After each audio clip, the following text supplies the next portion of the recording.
Neat UG పునఃపరీక్ష నేపథ్యంలో దేశవ్యాప్తంగా కేంద్ర రాష్ట్ర ప్రభుత్వాలు అప్రమత్తమయ్యాయి. ఈసారి పరీక్ష నిర్వహణలో ఎలాంటి అవకతవకలు జరగకుండా కట్టుదిట్టమైన భద్రతా ఏర్పాట్లు చేపట్టాయి.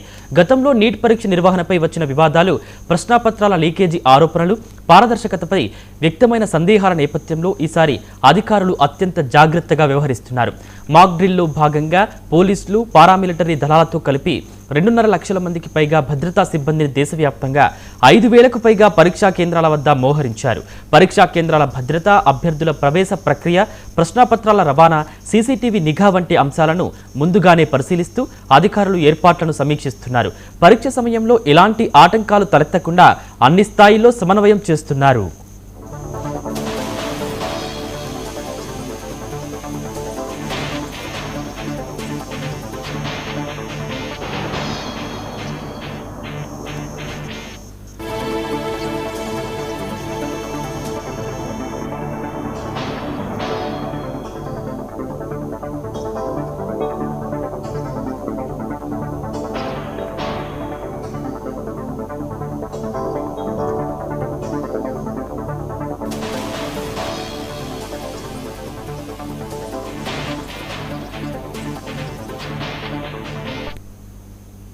జూన్ 21 అనగా రేపు మధ్యాహ్నం 2 గంటల నుంచి సాయంత్రం 5 గంటల వరకు 15 నిమిషాల వరకు నీట్ యూజీ పునఃపరీక్ష పెన్ అండ్ పేపర్ విధానంలో జరగనుంది.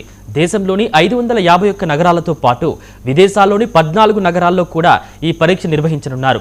వైద్య విద్యలో ప్రవేశాలకు అత్యంత కీలకమైన ఈ పరీక్షకు మొత్తం 22 లక్షల మందికి పైగా అభ్యర్థులు హాజరు కానుండటం విశేషం.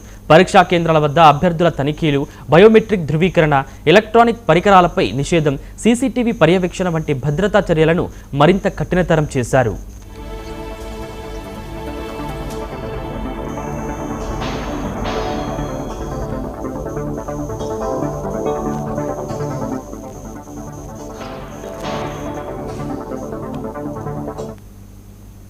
ప్రశ్నాపత్రాల భద్రతకు ప్రత్యేక ఏర్పాట్లు చేయడంతో పాటు పరీక్షా కేంద్రాల చుట్టుపక్కల అనుమానాస్పద కార్యకలాపాలపై కూడా నిఘా పెంచారు.